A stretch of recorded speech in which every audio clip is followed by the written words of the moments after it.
Hey guys, this is an update or a follow-up to my 2024 prediction video. When I did my predictions, which you could check out, I do this every year for the upcoming year. I warn people I'm not a prophet. I miss a lot of these, but based on my analysis, this is what I see happening. And after I did my prediction video, I'm like, oh my God, this is a really black pilled video. A lot of my predictions seem pretty negative. And then I got a couple of responses.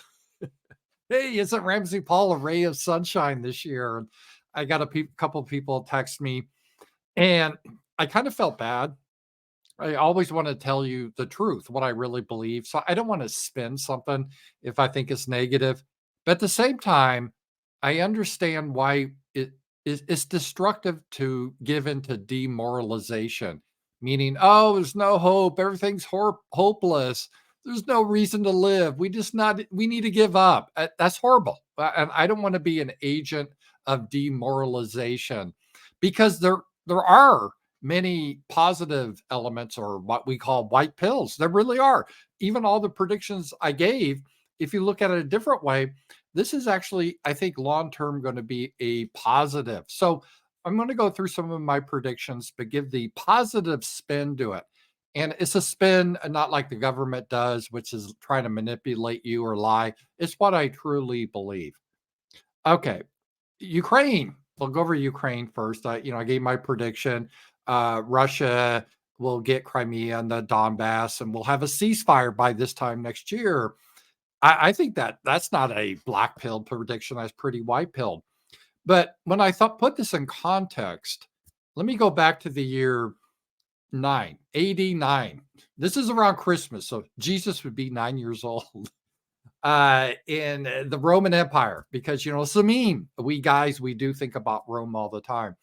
And in AD 9, there was a general, Varus, who took his legions into Germany to get the barbarians because Rome kept on expanding. They were basically going to conquer the whole world. And the Roman legions were met with disaster in the Teutoburg forest. It's called the Varian disaster, and 3 legions were destroyed by the German barbarians. Rome was never the same. It wasn't like Rome collapsed at that point. Rome was still the number 1 world power, and it would remain so for quite some time. But that represented the end of Rome expanding. Rome had reached its limits. They realized it. They realized we're not going to go across the Rhine and try to fight these Germans anymore. It's just not worth it. That ended that. And I think we are going to see a similar situation in 2024 with the basic defeat of NATO and the global American empire in Ukraine. And make no mistake, it is a defeat. The global American empire, we're at the pinnacle. There's not going to be any more expansion. This is a huge white pill because this frustrates the plans of like Soros and Schwab and Bill Gates and the World Economic Forum and all these groups. They have the Agenda 2030 and all that type of thing, where we'll all live in a global democracy and celebrate drag queen storytime hour and push sex changes and have gay pride parades and fight against whiteness and eliminate the differences between men and women, and everyone lives in a pod and eats the bugs, and we worry about climate change. All of that nonsense. It's no longer. It's stopped. I'm not saying it's still going to be there, but it's not expanding. And the idea they had with this would continually expand across the world, kind of a one world government, all under the global American empire and our ideas. And ideas are no longer Christianity and free speech. It's LGBTQ and anti-whiteness and all that type of thing. That stopped. That failed in Ukraine, just like Rome failed in Germany in that forest. We've been symbolically defeated. And while the government will try to put a happy spin on it, saying, oh, we stopped Putin from taking over the world, this represents a limit to the American power that we can no longer, the dream of conquering the world and implementing this is not going to happen. So I think this is going to be looked back at historians as a really key defeat for the global American empire, which is a good thing. I love America. I love the American people, but the government now doesn't really represent America. It's alien, and I'm happy to see the defeat. So that's the white pill. All right, next one, Israel. I said Israel will basically gain control of the Gaza Strip, and they'll put a puppet government in there. And a lot of the refugees, the Palestinians, will go to America and Europe. Yeah, yeah, I get it. That's not a good thing. But this whole episode really brought to light something that wasn't there before in the American mind. It brought to the nationalism, ethnic nationalism to the mind of especially white Americans. A lot of Americans never really quite understood that, but now they see how the Jewish people, they want a homeland for their people. And they don't need to take in millions of immigrants, even if they're hard workers, because that would replace them. They would no longer have their country anymore. They want to have self-determination.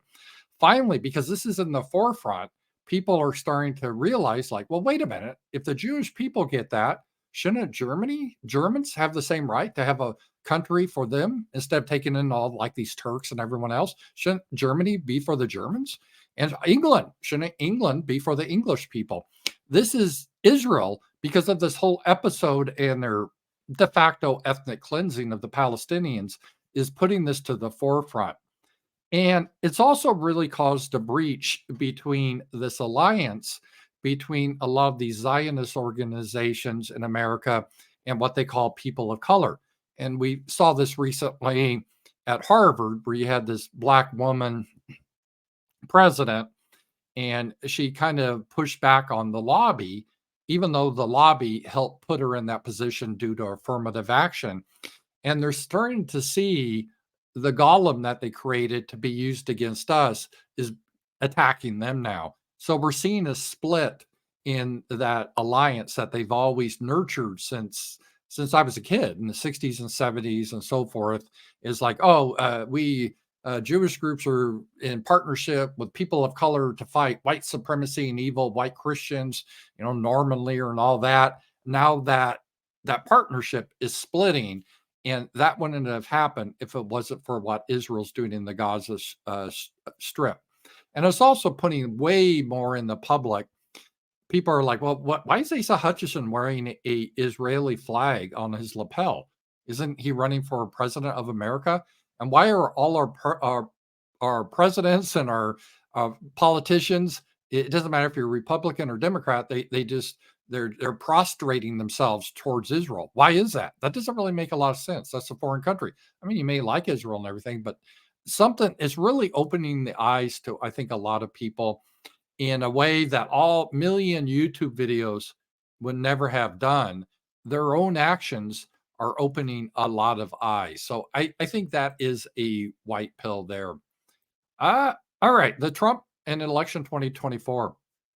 I predicted Trump would be, he has been arrested. I predicted he will be convicted and he'll be kicked out of the Republican Party. Nikki Haley will be the nominee because the people in charge will rig it that way. And then in the election, Biden will win again. And I know that sounds real black pilled, but there is a silver lining here. Number one, it's going to end the idea that Trump is the savior.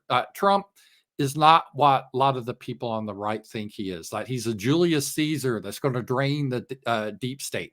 He was never that guy. Just recently, he praised Black Lives Matter. He just loves Israel more than life itself. So he's not the guy you think he is. And we always had this hope like, oh, he's our white knight that's going to save everything.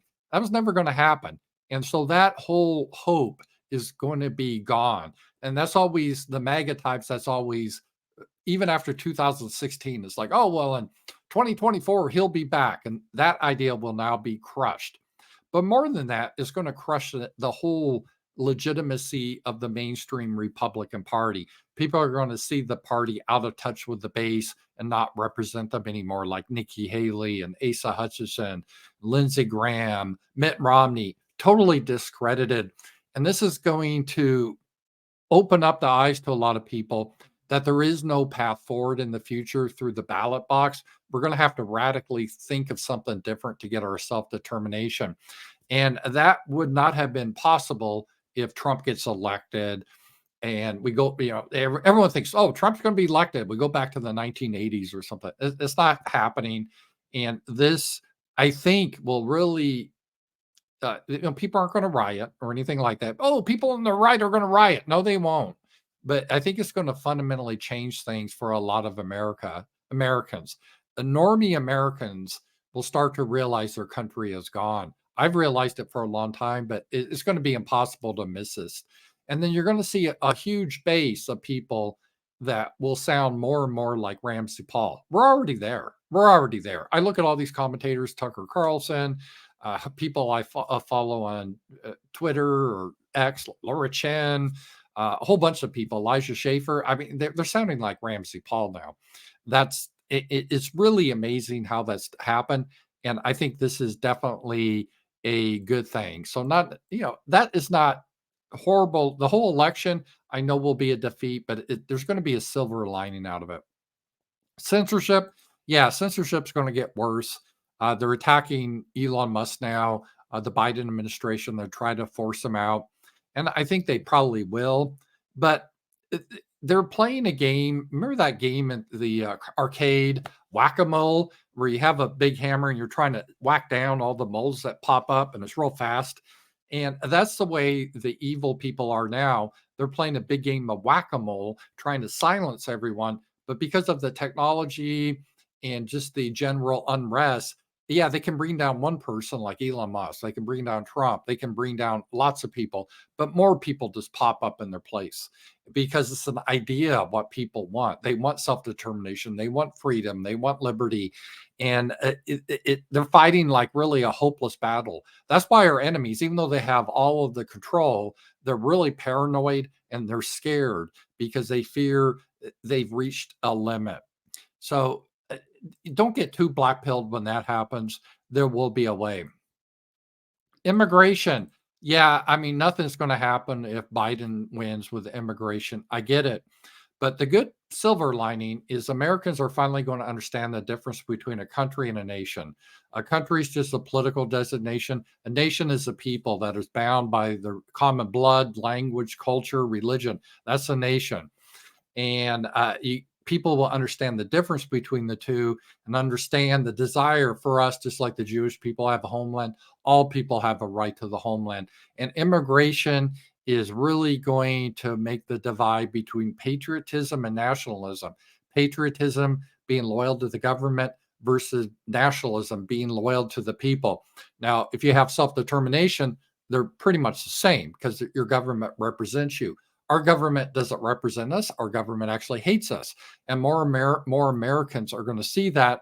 And immigration is going to make that clear that we can no longer have self-determination by, well, we'll get them next time, 4 years from now, we'll win. People are going to realize that's not going to happen. So that's a white pill. People are going to realize that. All right. So that's immigration. Now let me do the woke stuff. I said the woke there, people are just how that is. I think we've reached a limit on woke. And let me just show you this. I'm going to bring up this headline here. And this was really encouraging to me and I kind of sense this too. As cultural wars rage, LGBTQ plus support is going down across the board, according to a new study. And I've kind of detected this too.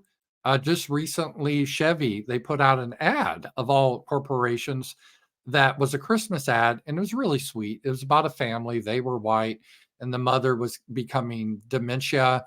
And the daughter took the mother out or grandmother out, one last ride in the Chevy to look at her old town, and it brought back memories. It was really sweet. And it had no like diversity in it. It didn't have any trans shit in it or anything like that. It was really wholesome. And I think people are really craving that anymore.